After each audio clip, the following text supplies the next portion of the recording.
right? And when you have a pituitary tumor, you could have problems because of what reason? Obviously, having a pituitary tumor is not a good thing, right? It's a bad thing. So you can have mass effect because it's going to be present right in your sella turcica, right? So you can actually have mass effect, number one, right? Or you can have hypersecretion. So if you secrete too much of something, it could be a problem, right? So when it comes to your anterior pituitary, which is this one, right? You could have conditions when you're secreting too much of prolactin, right? Or you could have a condition when you're secreting too much of growth hormone. Or you could be producing too much ACTH. Or you could be producing too much TSH. So when it comes to a state of a pituitary adenoma, when it comes to hypersecretion, there's only these four that the board really care about. It's either too much prolactin, too much growth hormone, too much ACTH, or TSH. Okay? So we're going to start first off with prolactin. Okay? So if somebody comes to the hospital with a possible prolactinoma, right? What symptoms are they going to present with? Galactorrhea, right? A lot of times, if somebody's actually got prolactin elevation, right, you would imagine the patient's going to actually have galactorrhea. Now, this is going to be more common, obviously, in females, right? Can males produce too much prolactin? Yes, you can, right? But for males, when you have too much prolactin, they're not really going to have galactorrhea, but instead, what can they have? They can have gynecomastia or breast tenderness, okay? You can have gynecomastia or breast tenderness. So if you're secreting too much prolactin, obviously it's going to cause galactorrhea in females, and males going to have gynecomastia, breast tenderness. But what else can prolactin elevation do? Amenorrhea. Amenorrhea. Why does that happen? Because prolactin is going to inhibit what? It's actually going to inhibit GnRH, right? Which eventually is going to decrease your FSH and LH, right? And as a result, what's going to happen? You're going to have amenorrhea, right? So amenorrhea, right? Menstrual cycle irregularities, right? Cycle problems. That's what you're going to get. Okay, and the sole reason is because it's going to inhibit GnRH, right? Okay, so say we have a patient who comes in with galactorrhea, right? What is your next step at this point? And you're like, well, she's got some headaches, she's got some visual disturbances. So from a mass effect point, right? When you have a pituitary adenoma, what's your classic mass effect symptoms you would expect to see? Bitemporal hemianopsia, right? Because if you look at your visual pathway, it's going to compress right in the middle. So you're going to have bitemporal hemianopsia, right? Bitemporal hemianopsia. Okay, fine. So say somebody's coming with headache and she's got some bitemporal hemianopsia and got galactorrhea. What's your next step at this point? If you're suspecting a prolactinoma, what are you going to do? In endocrinology, biochemistry, first image after you have a problem with it, remove it. Simple rules. It's not very difficult to become an endocrinologist.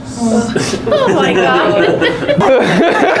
Serum prolactin? Exactly, you're going to check your serum prolactin level, right? So by blocking dopamine. Yeah. So important thing for us to know is, you know, your anterior pituitary produces prolactin, and what normally inhibits prolactin release is dopamine, okay? Dopamine normally inhibits prolactin release. So if you go and block dopamine, you have taken away your inhibition. So you're going to produce a lot of prolactin. That's why your prolactin level is going to be high.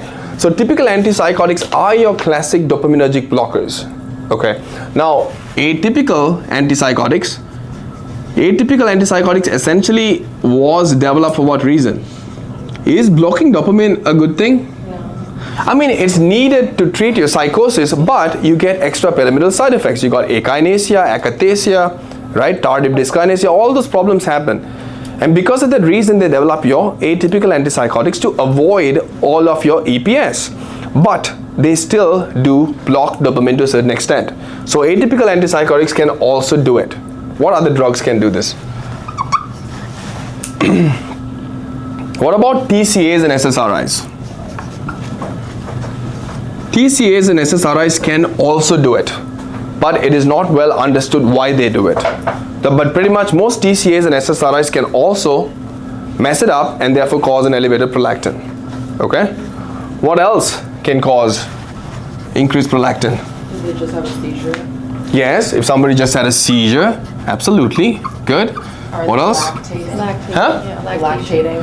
When What is the number one thing you want to do on a patient when they present to you with elevated prolactin and galacturia? Thyroid. Huh? Yes, you want to check for a pregnancy test, right? So I'm going to put it as 0 is going to be pregnancy, right? You want to see if the person is actually pregnant, and that could explain all of it, right? Okay, what else can cause it? What if somebody's on estrogen, OCPs, right? Estrogen in OCPs is actually going to stimulate prolactin production, okay? All right, what else can cause it? Antiemetics. Antiemetics such as which one? Metoclopramide. Metoclopramide specifically. What is a close cousin of metoclopramide? A close cousin. Domperidone. Domperidone.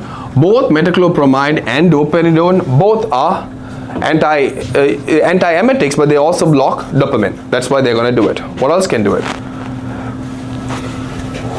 Because the board knows this, so most of the time they're going to go after this. Everything else could be easy, but knowing what's going to mess it up is important. So, what about renal failure? If somebody's got renal failure, your prolactin is eliminated via your kidneys. So if you actually have renal failure, prolactin level can go up, and therefore renal failure becomes important also. What about liver cirrhosis? Liver cirrhosis can also cause elevated prolactin because it's supposed to get metabolized in the liver and then eliminate via the kidney. So that's why looking for liver cirrhosis as well as renal failure becomes important. Okay, so whenever you have a case of a patient with elevated prolactin, number one thing to do is pregnancy test, followed by looking through all the medicines to see if there's any condition that can actually predisposing the patient to have elevated prolactin. But if you don't have any of that, right, then what are you going to do? What's your next step if you have elevated prolactin and biochemically you're like, okay, patient's got elevated prolactin, I'm suspecting a prolactinoma, and I don't have anything that's predisposing it, what are you going to do?